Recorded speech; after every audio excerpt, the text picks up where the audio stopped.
Our 2024-2025 season previews continue on today with the San Jose Sharks. All right, San Jose was a team last year that definitely was not one of the best in the league. In fact, they were dead last. It was a really rough year for the San Jose Sharks, and honestly, it's the worst it's going to get. I honestly think that from here moving forward, this team is only going to get better. But first off, it's best to start off where the downfall, I guess, kind of started, but not really. The last 5 years, I would say, maybe 4 or 5 years before this past season, this team made it pretty clear that, yeah, they were heading towards a rebuild.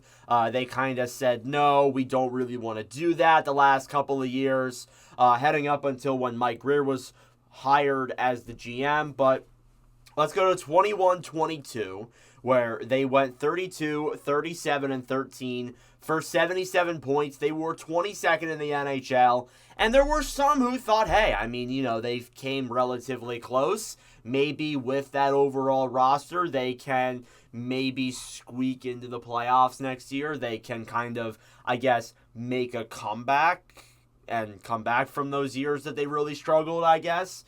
And, maybe things will be better. They were not. They went 22, 44, and 16 for 60 points. They were 29th in the league in 2022-23. It was another rough season. If it weren't for Erik Karlsson just waking up one day at the beginning of the season and was like, yeah, I'm going to have a Norris winning year, this team probably would have been dead last again. But Mike Grier comes in, trades Erik Karlsson, drafts Will Smith, does a lot of other different things that surprised a lot of people, to be honest. And this team put themselves in a position where they were going to be bad. They were going to have a rough year. And as a result, they went 19, 54, and 9 for 47 points. They were dead last, 32nd in the league this past year. Again, it was a really sad year. They didn't win a lot of games. The games they won, they were outliers, honestly. It was a really, really, really rough year. So, honestly, I don't think that this coming year can get much worse for the San Jose Sharks. They made a lot of moves to where I think that this team actually might be pretty decent, but they're still probably going to finish last again. They're still going to be at the bottom of the league. However, they will get better, if that makes Sharks fans feel any better. Let's move on to your rivals and departures. We'll start with the departures. They let go of Mike Hoffman, Kyle Burroughs, Alex Barabanov, Filip Zadina, Calen Addison, and Ryan Carpenter. So overall, all of those guys, not big deals whatsoever. You can tell that I think almost all of those guys, except for I think Kyle Burroughs, are no longer in the NHL. If they are, they're on PTOs currently. But besides that, those are guys that don't really matter that much. Like Zadina and Addison were two young guys who were brought in that didn't work out. They just let them go. Guys like Carpenter, Barabanov, Burroughs were just depth players. Really, they didn't lose anything. The guys they brought in were more important, more substantial, and I think more fun, too. They brought in Tyler Toffoli, Carl Grundstrom, Alex Wennberg, Barclay Goodrow, Jake Wallman, and Yaroslav Askarov. If you want to include Macklin Celebrini and most likely Will Smith, you can. You absolutely can. You can include that in there. But I love the moves they made. They brought in Toffoli to really kind of, play alongside the young kids. Toffoli, obviously much older than a lot of these guys. That was a real surprise. I think Toffoli could have a good year. Grundstrom, that was a good ad. Most likely going to be like a third or fourth line player. Goudreau, there was a lot of controversy there for sure. But I really do think that they did a good job, bringing him in, I guess. He doesn't really want to be there, honestly. And I forgot to mention Cody Ceci as well. I kind of forgot about that. So sorry, Ceci is not on my arrivals, but he was someone they brought in. It was later in the offseason, so I guess that's kind of why it's a little bit outdated.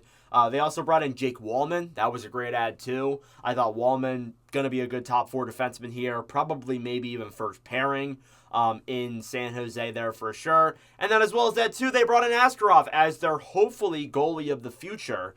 He's projected to be the backup right now. We'll get into that a little bit. But, they made a lot of moves that really kind of shaped this team's future. But Most of the guys are really kind of just guys to bring in to fill a lineup spot and get them to the cap floor, honestly. But overall, I think they did a really good job at kind of making this team a lot better than they were in the previous seasons. So let's look at their projected lineup per the Hockey News. Your top 6, William Eklund, Logan Couture, Tyler Toffoli, Mikael Granlund, Alex Wennberg, and Fabian Zetterlund is your top 6. You might be wondering, where's Celebrini and Smith? I'll get to that. Again, this is not my top 6. If it were my top 6, I would absolutely put Smith and Celebrini in there, but it's not mine. I do like that top 6, though. Logan Couture definitely was someone who had a lot of health issues last year. I think he only played like 6 games. It's kind of a question whether or not he's going to play again. Hopefully he is healthy this year and will play hopefully at least a full 82-game season. I definitely think that he can. So I like Couture a lot. Toffoli, again, as I mentioned, good ad there on the right wing slot. Eklund, hopefully a big step is taken from him this year. I would love to see that. Second line's interesting. I thought Zetterlund had a good year last year. Granlund, definitely just a guy who is on that roster for cap reasons. I am not a huge fan of Granlund. I think that he's a solid player, but his contract is probably the main reason why he's there. Your bottom 6, you have Carl Grundstrom, Macklin Celebrini, Will Smith, and then Barclay Goodrow, Nico Sturm, and Luke Kunin as your fourth line. And then for some extra guys, you have Klim Kostin, Ty Dellandrea, and Thomas Bordeleau as some extra depth. So very young bottom 6. Again, this is not how I would envision it at all. I would have Celebrini and Smith on at least the second line. But that will be a fun line, watching Celebrini and Smith play together. That's your 2 guys of the future. They definitely had their moments in college, playing, not alongside, but playing against each other, I believe. So hopefully that will be very exciting to see those guys 2 combine together. And, there's a few guys even in this roster, even in this forward core, that aren't mentioned, that could make the team, that could be exciting. So there's some young guys that I think have a lot of potential. But overall, a lot of those guys on that roster are going to be guys kind of just filling up roster spots. They're not a part of this future. They're mainly just guys kind of playing there right now, kind of just, there. Maybe they'll get traded at the trade deadline. But that's kind of their forward core. Their blue line actually looks decent. It's not good. It's not great. It's actually decent. Their first pairing, I almost said Ray Ferraro. Mario Ferraro and Cody Ceci. Second pairing, Jake Wallman and Jan Rutta. Third pairing, Henry Thrun and Mark-Edward Vlasic. Then you have Matt Benning as your extra defenseman there. So I like that defensive core, not going to lie. It's a good top 4. I think that's a solid top 4. We'll see how it can do. I like the adds of Ceci and Wallman. Hopefully they will play well under San Jose, and maybe they'll get traded at the trade deadline. That's kind of what I see happening. But overall, I do like the adds they made to that blue line for sure. And their goalie tandem is Mackenzie Blackwood and Yaroslav Askarov. So Blackwood, I thought, kind of had a good year last year. Played behind one of the worst teams I've ever seen, but still had like a solid season. I thought his numbers for a really bad team were actually pretty good. And you bring in Askarov again. There was that controversy in the middle of the offseason of, is he he wanted out of Nashville because he wanted playing time, and he's going to San Jose. Likely as the backup, could win over the starting role, to be honest. But overall, that is a solid goalie tandem. But this team is definitely better. A lot of new ads, though. That's your one question. Can these guys all mesh together?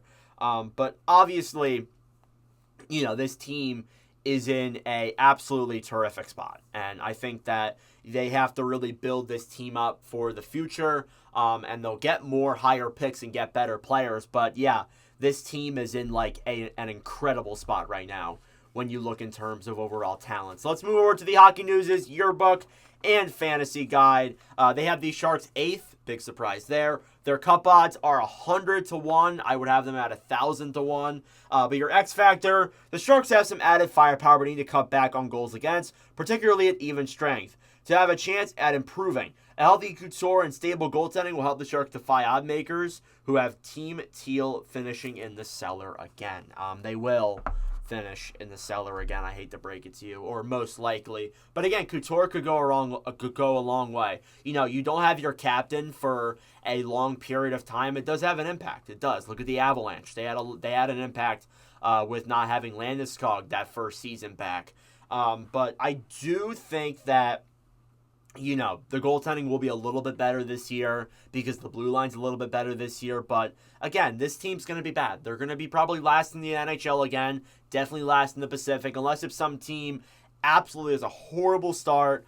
This team's likely going to be at the bottom of the league again and maybe get a top 3 pick again, which would be great for San Jose, to be honest with you. So let me know your thoughts in the comment section down below. This is a very exciting future. Thank you all for watching. If you enjoyed, make sure to like, subscribe down below. I really appreciate it. And anyways, thank you for watching, and I'll see you guys in the next video.